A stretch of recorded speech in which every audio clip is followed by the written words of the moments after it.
I didn't really have to say that at the end of the podcast. This is the intro, though, so... This is now, yeah. No one's going to know what I'm talking about. You have to wait and see. You have to wait till the end of the cast to see what I shouldn't have said at the end of the cast, because it didn't really apply.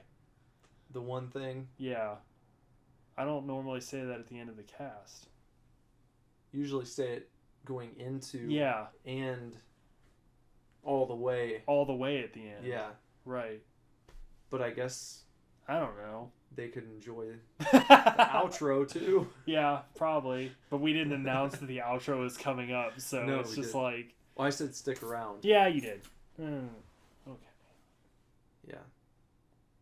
Anyways, they'll hear the music, right? Yeah. Leading into the outro, right. And then I say stick around. Uh-huh. And then I sign off. Yeah. Okay. It's okay. It's fine. We salvaged it. We don't have to delete the episode. So anyway, today on the Supercast, we're going to be talking about the Transformers movie from 1986. Yep, the animated movie, the one that Nick watched a lot as a kid, and I watched for the first time yesterday when you're listening to this. Yeah, and Bender did a good job recapping it.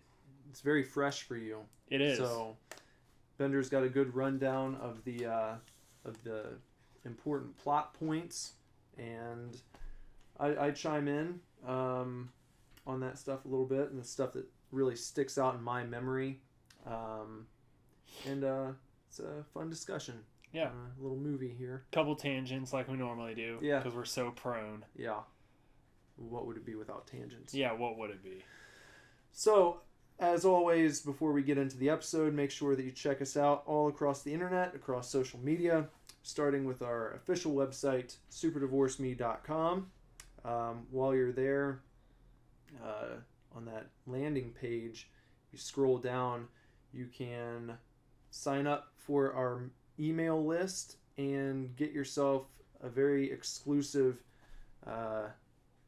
brand new sneak peek type of track.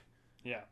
The only way you can get it. Yeah, it's the only way you can get it. It's not posted anywhere else. Nowhere. So, but we will email that shit right to you. Won't say anything else about it. Just go and sign up, and it all happens from there. Yeah. Within minutes, you will be listening to a very brief glimpse into where things are going here. Uh-huh. And where else? Where else can they catch up with us, Bender? Well, you can find us on Instagram at SuperDivorceBand, Snapchat at SuperDivorce, Twitter at SuperDivorce. You know what I just realized we would be without... What we would be without tangents, though? What? We'd just be sine and cosine.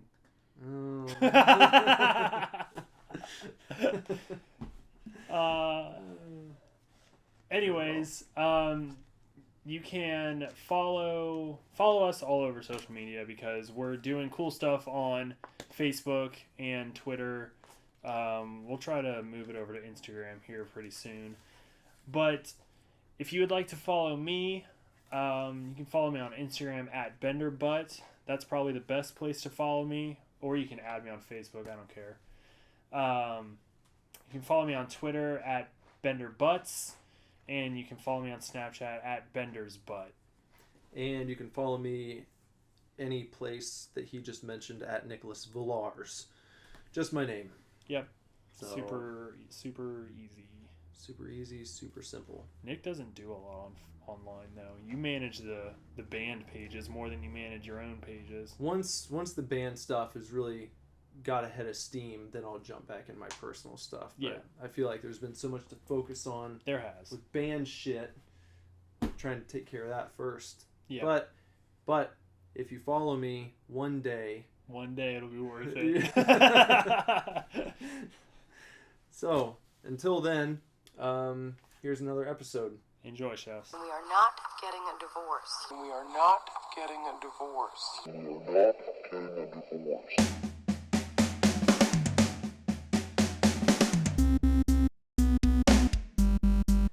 Hello, welcome to another episode of the Super Divorce Supercast. I'm Nicholas. I'm Bender. And this week we are going to keep it a little shorter. Yep.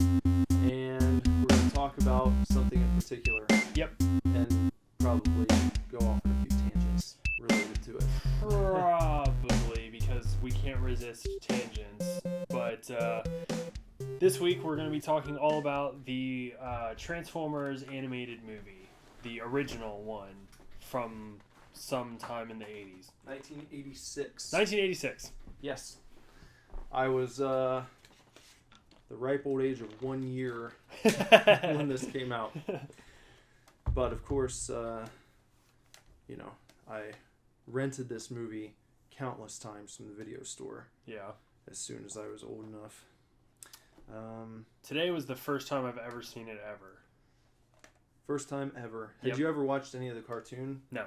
No. I've never seen the cartoon. I've only seen this movie. Had you seen the Michael Bay films Yes. at all? Yeah. What was your impression of those? I mean, I liked them when I first saw them. Mhm. I grew up with Transformers Beast Wars.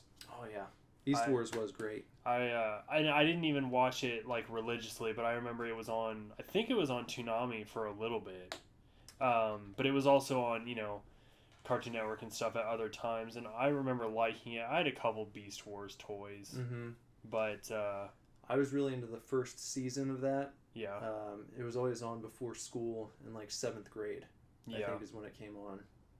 When I remember it being on initially. yeah. So that's I've always been, of course, like pretty much like any kid, I've always been familiar with Transformers, but I've never dove into anything other than the toys. I feel like Transformers, they're like a franchise that everyone at least kind of likes. Yeah. I don't know anyone who actively dislikes Transformers. Right. So, so I guess if you're familiar with the movies, like the Michael Bay films, and going and watching this is quite a bit different.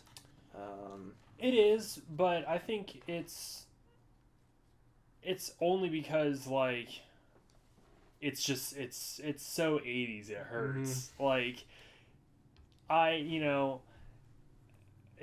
can't even tell you guys how 80s this movie is. It's the music and the sound effects and like the pacing, even the animation is great, by the way. I love it.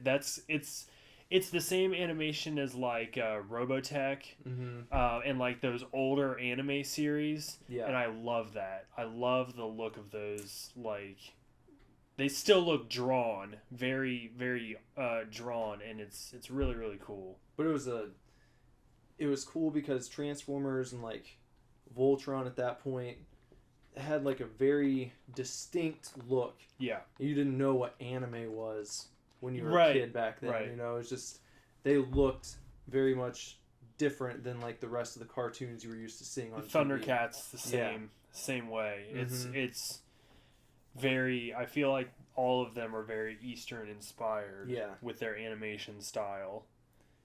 So, It's very different from the Smurfs or Looney Tunes, So, did you see the video I posted today? yeah, of that song. You've got the touch.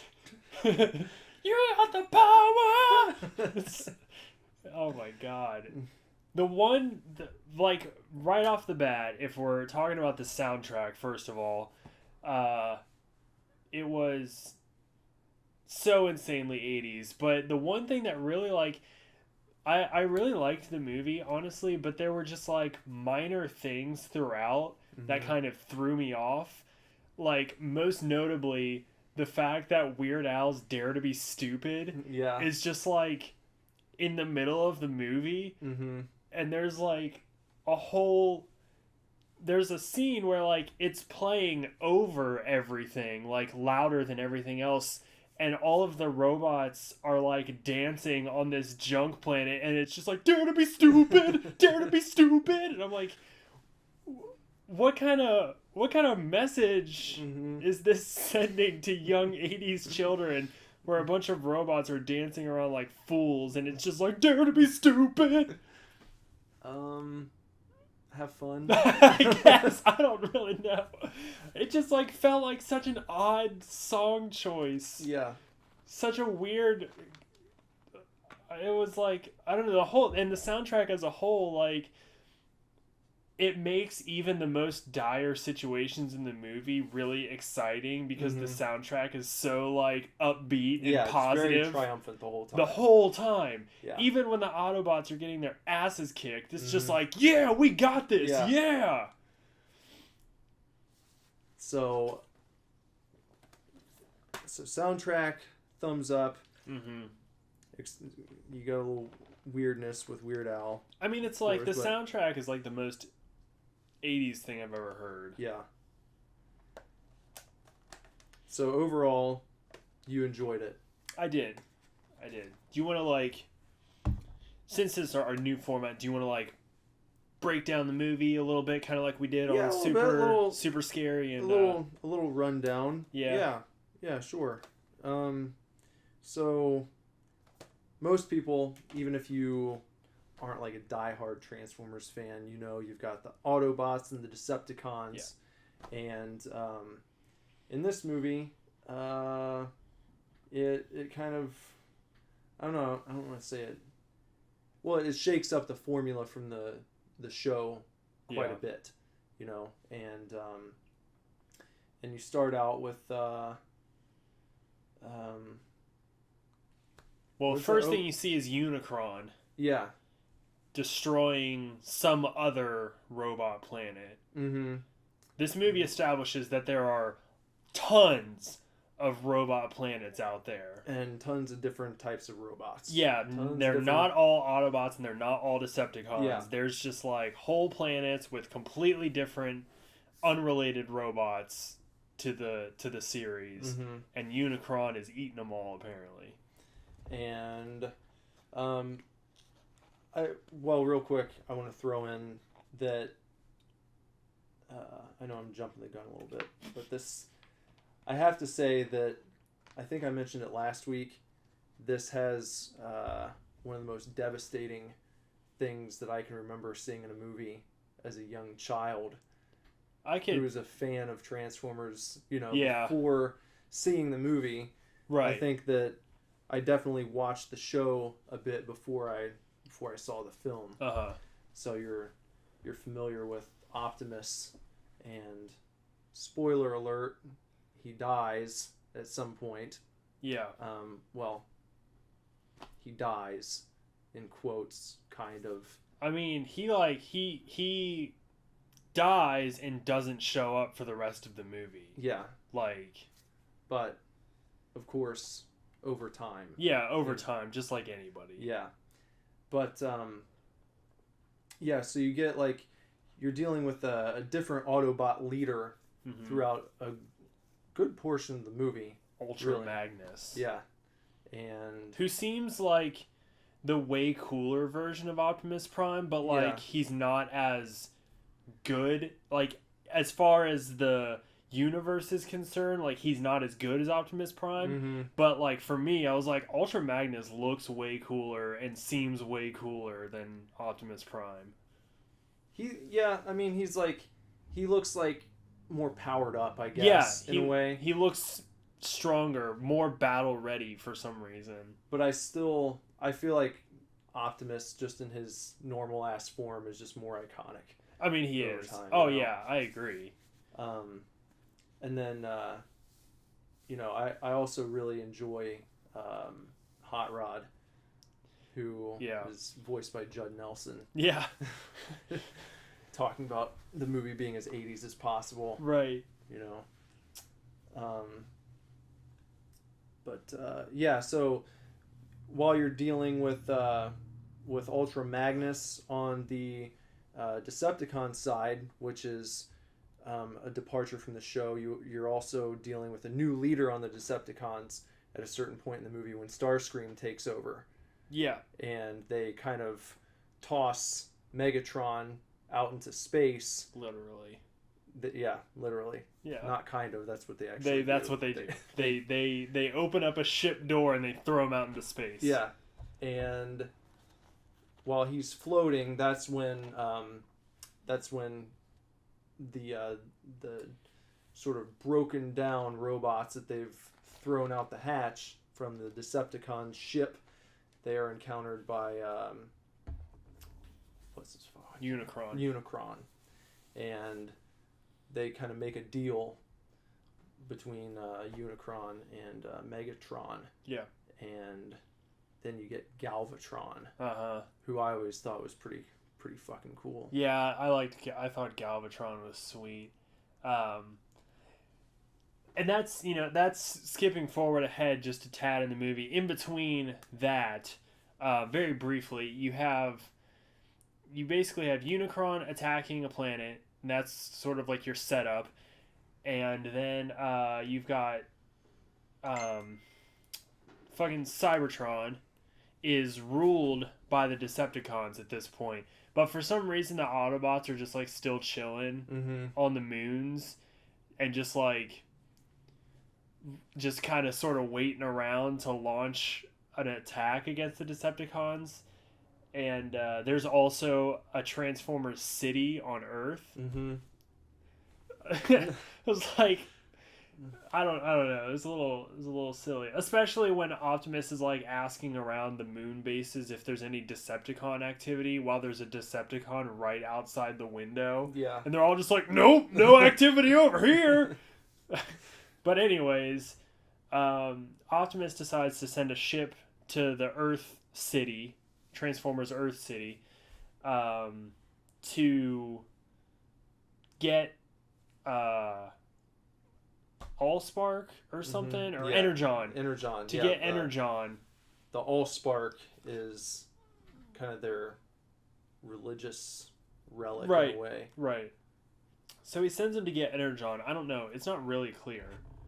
But the Decepticons attack the ship on the way to Earth, and they kill everybody on board, which I think including Ironhide. And then they get to Earth and they attack Autobot City. And then they kind of destroy it, kind of not. And then they retreat, and then they all go back into space. And then that is the exact point where Starscream throws Megatron's broken body out of the ship. Because they need to lose weight for some... Because Locomotive Tron, or whatever his name is, Astrotrain. Yeah. Astrotrain can't carry... He's carried everybody this far, but he can't carry everybody any farther, apparently. So that's when Megatron meets up with Unicron and becomes Galvatron. And like I said, I always thought Galvatron was really sweet as a kid, even though he's really bad.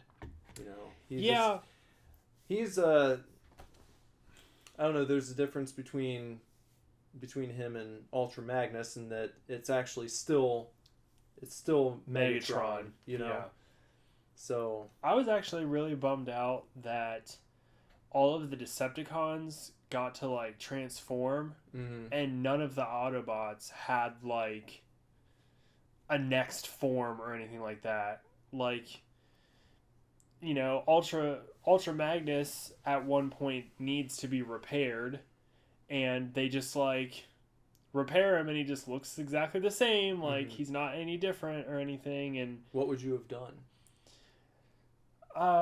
Different colors. Yeah, because Megatron, going from Megatron to Galvatron, like, first of all, I don't understand whose idea it was to make Megatron transform into a gun that Starscream holds. Yeah.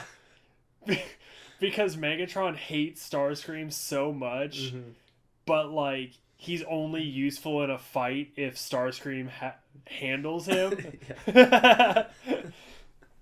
But then, like, outside of gun form, he has that giant cannon on his arm. Yeah, so why would you bother? Like, why bother at all?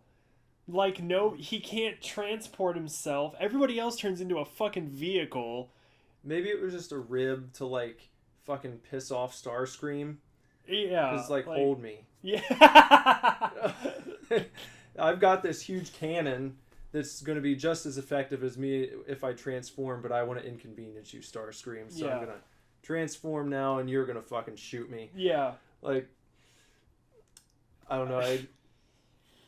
And then, like, the fact that all of the Autobots throughout the whole movie, they only ever transform to drive like 100 feet, and then they transform back into robot form. It's like, you could have just run. They're trying to sell toys. They are. They really.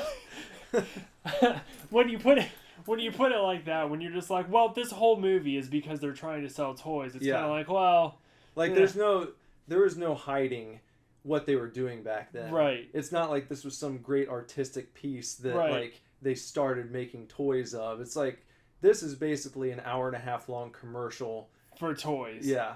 So, because like, especially at the beginning when Autobot City is under attack and the Decepticon like is targeting Hot Rod, and he transforms into a tank and is like targeting him, and then I can't remember his name. It's something silly like Gur or Gust or something like that. It's very short, but he's just like, Hot Rod, look out! And he transforms into a car, drives like 30 feet over just like one little hill, and then transforms back into a robot and grabs the tank and like lifts it up so that it misses Hot Rod.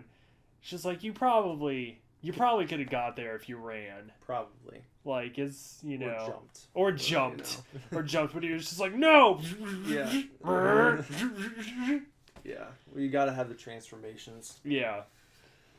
I was gonna say, when you brought up the gun, like that version of Megatron is so expensive if you can find it. Really? Mm-hmm.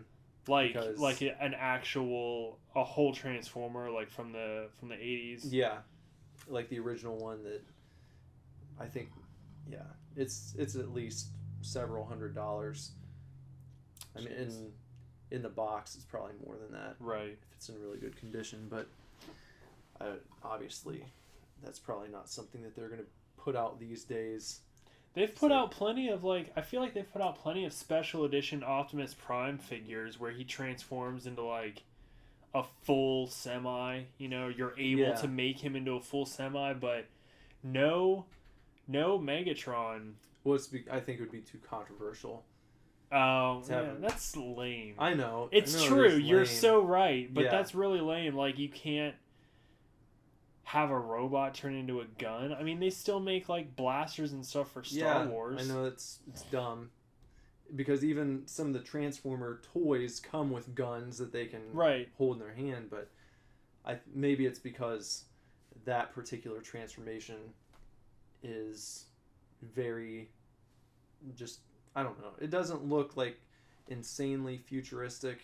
You know, it looks like someone would make the argument, well, if my kid walks outside, someone might think he has a real gun, even though it's a Transformer. And I guess it's like the muted colors on it, and but like, you wouldn't. I'm not arguing in favor of not making new Megatron toys. I'm just I can anticipate what is being said probably in boardroom meetings where they're like, we should re-release that original Megatron, and then someone's like, no. Well, but I think, I'm thinking more along the lines of like, a collector's series, to where you're not just gonna market it out, and have it on Walmart shelves. It's gonna be like an $80 figure, that's like decent, really good quality, that comes in like a collector's case or whatever. Yeah. That's more along the lines of what I was thinking, like re-release a special edition, something that people probably 16 and over are going to be the only ones that even know it exists, and make it fucking transform into a gun. Mm-hmm. The other point I was going to make way back when we started this tangent was that I really liked Galvatron, because it felt like a complete upgrade from Megatron. Like, Megatron turned into a handgun that Starscream had to yield. Galvatron was able to turn into a whole cannon that like just stood on its own, and he would fire. I mean, he still couldn't move, but like it felt like a really practical upgrade. Yeah, more of a natural evolution. Of that particular character. Yeah. Which I thought was really cool, and I really liked it, and I wished that again, like I said, I wished all of the Autobots had like new forms too, because the Galvatron was such a good idea, I think. Yeah. So, fast forwarding towards the end of the movie, Unicron is a Transformer. You find Big out. surprise. Yeah. Which, talking about toys, that would be a sweet re-release. A Unicron. Like a full, I don't know, fucking 5 foot tall Unicron. I don't even know how you even do that. They had a Unicron. They have a Unicron toy, don't they? They do, but I don't think it's like, it doesn't capture Unicron right in Unicron's glory, you know. Unicron's one of those enemies like he's cool because like he's a huge planet, and when he transforms to attack Cybertron, it's like he literally punches the planet. Like, it's not like he transforms and then lands on Cybertron. Yeah. It's like he transforms and can hold Cybertron in his hand. Mm-hmm. So he's just like smacking it and crushing like whole continents on the planet. And they have to figure out a way to defeat him. This is after... Well, and the whole reason Unicron teams up with Megatron, I guess it's definitely worth mentioning, is because he's after the Autobot Matrix. Apparently, the Autobot Matrix is like the only thing that can stand in Unicron's way of, I guess, devouring the whole galaxy. He doesn't explicitly say. Yeah. But the Matrix was kept by Optimus Prime, like, in his chest, just like the Allspark in the Michael Bay movies, if you've seen them. So when Optimus Prime dies, he gives the Matrix to Ultra Magnus, right? Yeah. Yeah. He gives it to Ultra Magnus, and then Ultra Magnus loses it to Megatron, and then fast forwarding to when Unicron is attacking Cybertron, Hot Rod fights Megatron for control of the Matrix. And Hot Rod, earlier in the film, is kind of like he's kind of like the guardian of the underworld in a way, like, or where the, I guess you want to call it a cemetery or whatever, what is it, the smelting fields or something like that. Oh, God. I can't remember. I don't remember. I don't know. Well, it's basically where they're throwing all of the rubbish and all the old, dead, non-functioning Transformers. You're talking about like the big junkyard planet they land on? I thought there was like there was that group of them that like all came up out of the junk, and the leader was like Chinese, but he talked with a British accent. He had there's that guy. He had a Fu Manchu. Yeah. Because Hot Rod just like hangs out with that kid the whole time. By the way, there's 2 humans in the whole fucking movie. Spike and Daniel. Hold on, I have to look this up now. Okay. There's 2 humans in the whole movie. A father and son, Spike and Daniel, and they really don't do anything, so they're not that important. Although Spike says shit one time. One time in this, what I think it's like was it PG-13 or PG? Probably PG, wasn't it? Probably. You could get away with a little more back then in a PG movie. Yeah, and it's only one time, but they're just like flying away, and Spike just says yeah, like... it's PG. Spike just like yells shit very clearly and plainly. Yeah. But yeah, I was like, oh, so that's what's going to happen in this movie. There's some shit in the new Power Rangers. Oh yeah, the live action one? Yeah. Well, they're all live action, but...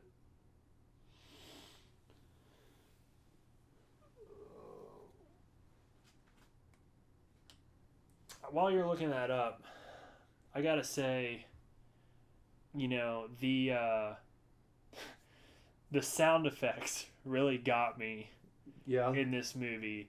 You know, it was all like, you know, the first 5 minutes of the movie is all intense and crazy, you know, and then Unicron, you know, gets the whole planet. He eats the whole planet, whatever it is, Mm-hmm. and it shows like the process of like everything going through Unicron and being, you know, like distributed and then to power him up or whatever. Yeah. But it shows the one thing that's like basically his mouth, and it's like two doors that are opening and closing, and instead of a sound effect where it's just like boom boom boom or something like that, you get and I was like, what? And it's like just like eating, you know, and it's like, Yeah. oh no no. And I was like, that's the wrong sound effect. That's incorrect. And then like all of their lasers, you know, instead of, I don't know, think of all the Star Wars lasers, you know, Yeah. just shooting and stuff. But their lasers in Transformers were just like zoom zoom, like I can't even do it properly, but it sounded like you know those batons that you hold and you like flip them over and they've got the thing inside that goes down and they make the weird noise. Yeah. You know? Yeah, like whatever Yeah. it is. That's what their fucking lasers sound like. And as I was watching it, I was thinking to myself, okay, they might have done this to make it less dramatic because the whole movie is like the themes and what you're seeing and what's actually happening is pretty intense. Yeah. So I feel like if you know, in the 80s, if they were trying to market this to young children, they were like, okay, well, we have to find a way to make it kind of silly because the Autobots really get their asses kicked like the entire movie until the end. Yeah. So it's a very dire situation the whole time. That might have been one of those things where they like showed the script to someone at Hasbro and they're like, okay, but make sure that the music is fucking upbeat because because this is heavy. This is heavy shit. So they had like silly ass sound effects and then just the most triumphant 80s rock you've ever heard Yeah. playing throughout the entire movie. But just to like finish out your plot here, basically Hot Rod is fighting Megatron for control of the Matrix. He eventually gets control of the Matrix and opens it and becomes Rodimus Prime. I was butthurt that Hot Rod became like a new Prime and not Ultra Magnus. Again, I wanted Ultra Magnus to be way cooler than he was. Well, I feel like he was already I don't know. He was already kind of like on that next level. At least that's compared how they to presented everyone him. else. Yeah. So I mean, he's the one that Optimus passes the Matrix to, so he obviously has some sort of rank that's higher than everybody else. yeah. I'm sure they never say it, but I'm sure he was probably like the quote-unquote leader of Autobot City. Yeah. Because when they get attacked, everybody looks to Ultra Magnus to see what to do. Mm-hmm. But, you know, and going back to Megatron, Galvatron, and everything, when Hot Rod becomes Rodimus Prime, he just fucking looks the same. Nothing happens to him. There's a little bit of difference. I don't think so. Hold on. Maybe I'm gonna see a side by side. Maybe I like wasn't paying explicit attention, but I didn't think he changed all that much. Because they very swiftly defeat Unicron afterwards. Spoilers, we're not super scarying this where we're like dancing around. This is spoiler heaven right here. I mean, he gets bigger. And it looks like he has... It looks like he might have, like... Maybe... No. See, this is a bad picture.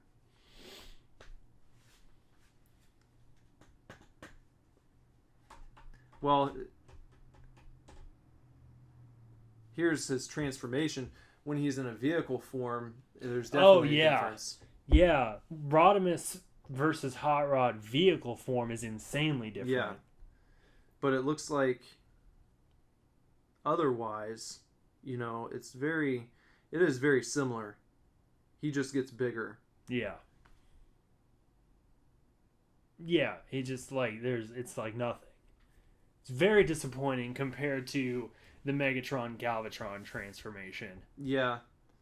I feel like maybe a few more pieces of armor here and there, and maybe mixing up the color scheme a little bit. Yeah. Could have done some wonders for that. Mm-hmm. Because Galvatron gets that nice, like, blue and silver with the red cannon. Yeah. It's really fucking cool.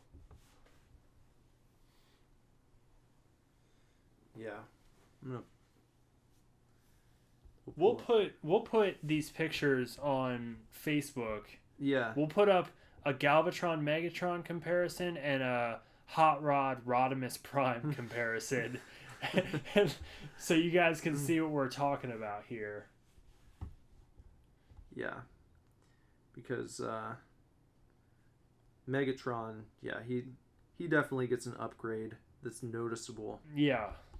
All the Decepticons that get upgraded by Unicron are noticeably different. Mm-hmm.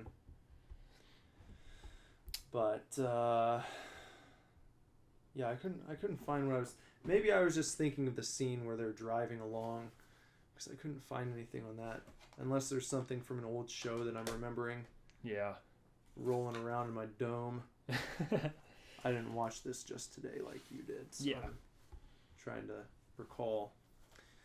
But I have, anyway, I enjoy putting this movie on just in the background, even if I don't have the sound on. Yeah. I just like looking at it, and turning around and seeing it on the TV while I'm working and shit. It's a lot of fun. It's a very fun movie. It is. It's definitely worth checking out. I mean, I did enjoy it. You just have to, like, you know, once again, you kind of have to put yourself in the shoes of a kid in 1986. Yeah. Like, you know, but I enjoyed it for what it was. And I, again, like I said, the situations and the themes throughout the movie are very dark. So I feel like that's why they had to make such an upbeat soundtrack and kind of use silly sound effects. So if you put your mind somewhere where, you know, all of the lasers sound like, you know, the type of lasers you're used to, you know, and all that kind of stuff, if you just make it all sound serious, it'd be a PG-13 movie, I feel like. Yeah, if they did like a recut with like a different sounds. Yeah. There's even one quick part right in the beginning when Unicron is eating the planet. One of the ships that's like trying to fly away gets like caught in his gravity and gets sucked back in and goes through the mouth. Like when you're watching the mouth from the inside, he goes through and gets chomped up, and it like the ship kind of explodes, but like what you have to assume because they're robots is like oil. Yeah. Like sprays everywhere, but it's kind of reddish. It looks like blood almost. And it was the only time in the whole movie, but still I felt like it was very graphic. And it was really cool. It was good. I was just thrown off by the in the background. Did you know that Optimus died? No. No. But I wasn't completely shocked just because he dies in the second Michael Bay movie. Hmm. So when I saw it, I was like, oh, they definitely used this movie for inspiration, you know? Yeah. I don't think I've seen past the first... No, maybe I saw the first two Michael Bay Transformers. They're the only movies. ones I've ever seen. I never saw the third one, or... There's the third one, the fourth one, and then there's Age of Extinction with all the Dinobots, and then they're coming out with Last Night. Transformers Last Night. I just like... You know what? I could deal with Michael Bay's film style and all the explosions and all that shit. It's like... That's what it kind of... yeah. I mean, it's not like... While there are some heavy themes that you can toy around with, it's not an Oscar-winning drama. It's Transformers.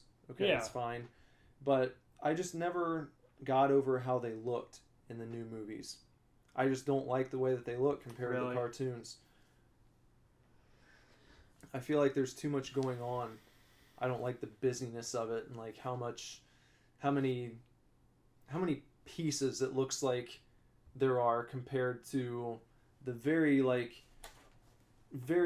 geometric designs of the old cartoon characters. Yeah. You know, lots of simple shapes that make up all of the different robots. Yeah. You know?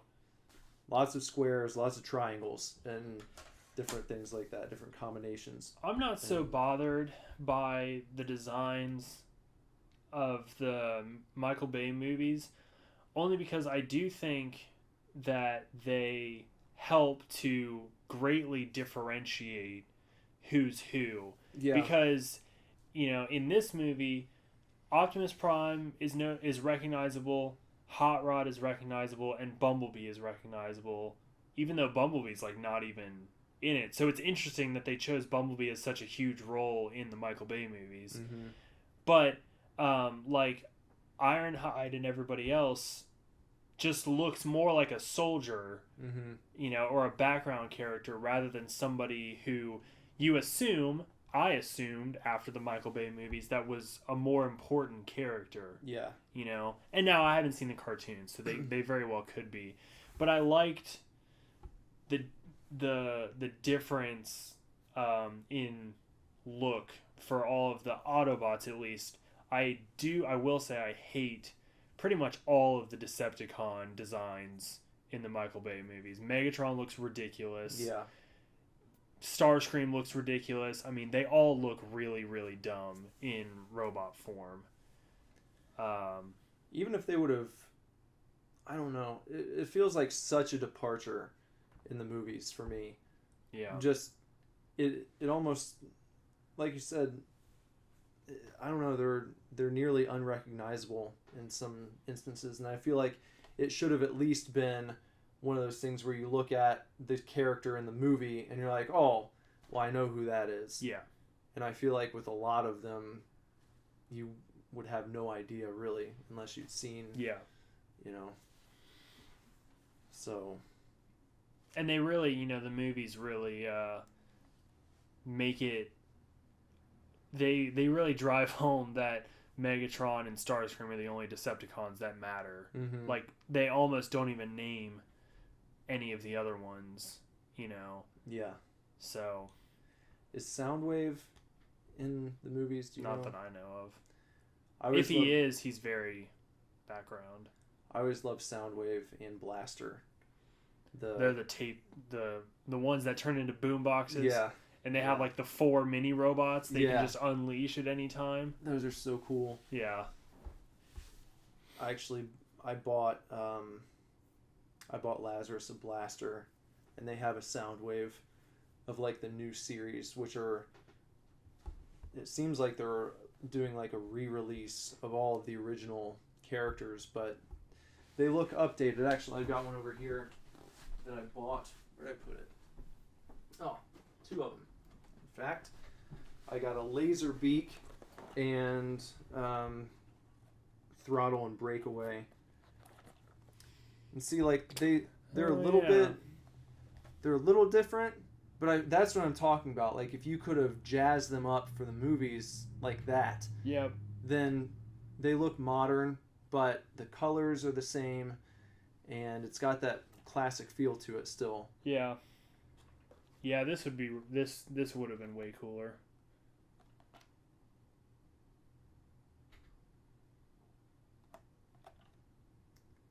Yeah. I don't know. Have to overcomplicate everything all the time. Yeah, well. Stupid Hollywood. Yeah, well, as much as you like the new Power Rangers movies, do you still hate the way they look? Like, after seeing them, or after seeing the movie and seeing the Rangers, like, in action, I feel like it was a little easier to digest. Uh-huh. I'm still not in love with how they look. Right. But it's okay. What about Goldar? Well, I don't know, like, it's not Goldar from the show. No, not even close. Not even close. But the way that Goldar is portrayed in the movie, it makes sense.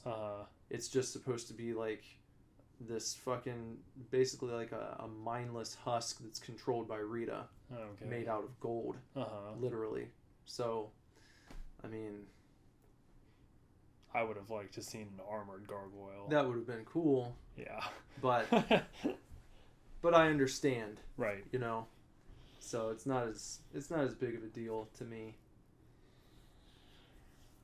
All right. Well, final thoughts on Transformers movie. What's like maybe a real good memory of it or something for you? Just renting it countless times. Yeah. You know, as a youngster, and being very sad about Optimus. You know. That's what I remember most.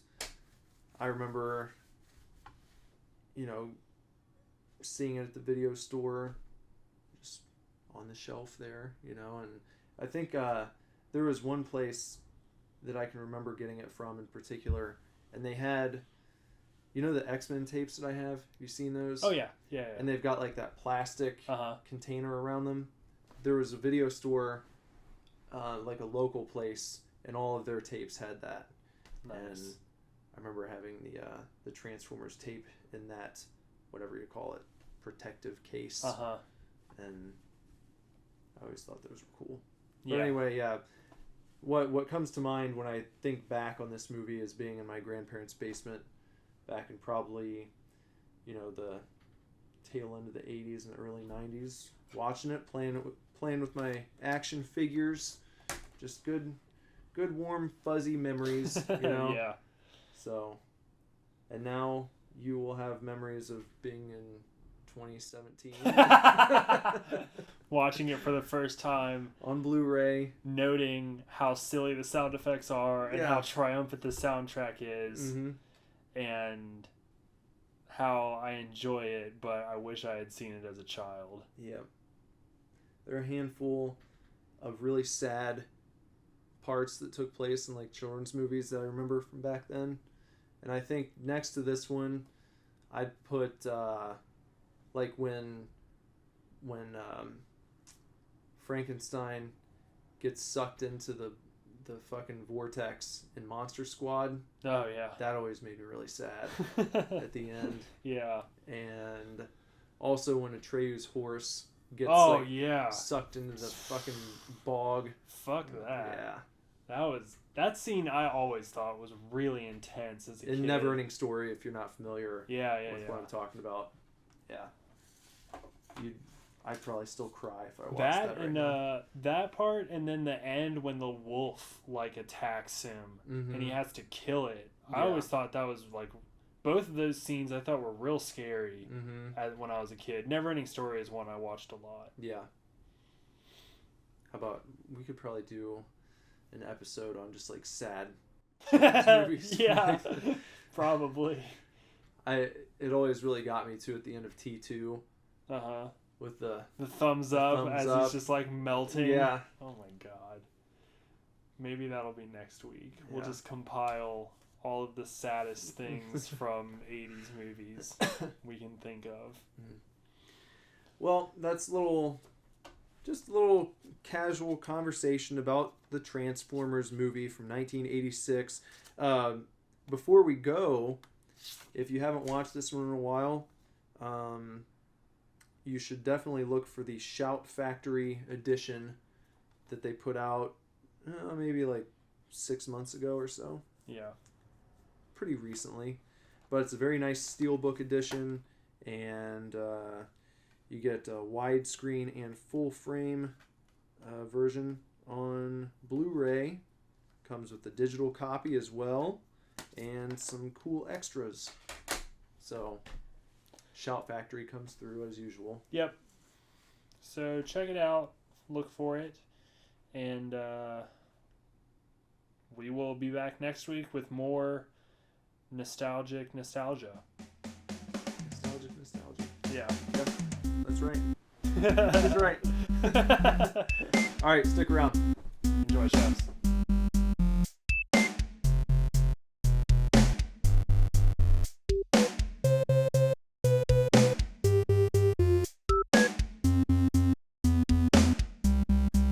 I like that setup.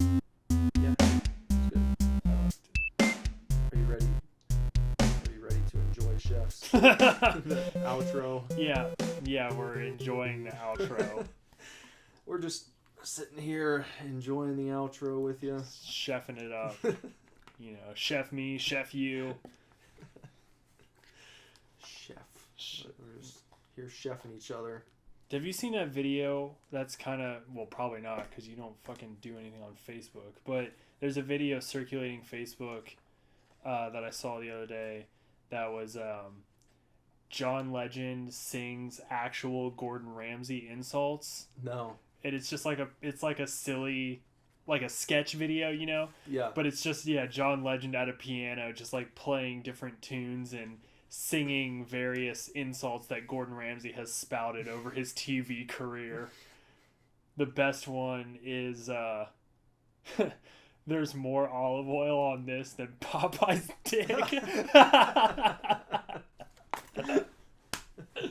I posted it to Lindsay's timeline, and I actually think my sister posted it on mine, so you should go to one of our pages and watch it. It's pretty funny. I like John Legend. Yeah. He put out a really good album earlier this year, if you're into John Legend. Yeah. I'll have to check that video out. It's pretty funny. So, before we roll out... Roll out. Autobots, roll out. Keeping it topical. Yep. Just like a cream. Mm-hmm. That super divorce cream.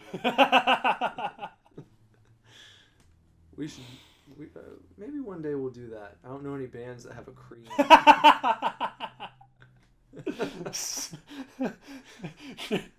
Get divorced from your acne. Super divorce cream. Yep. There we go.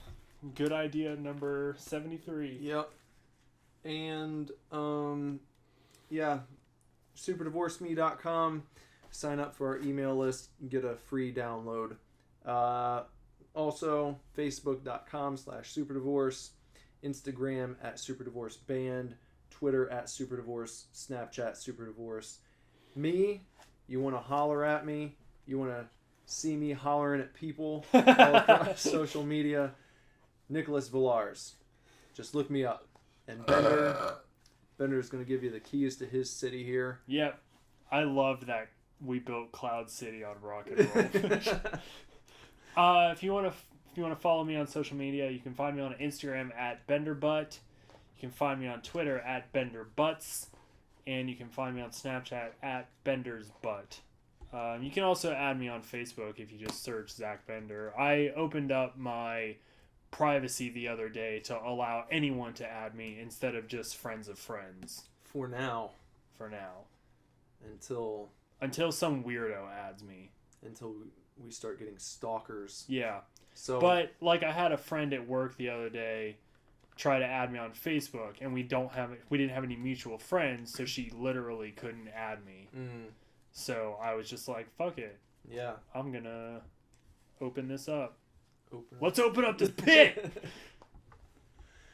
Well, everyone, thanks for hanging out.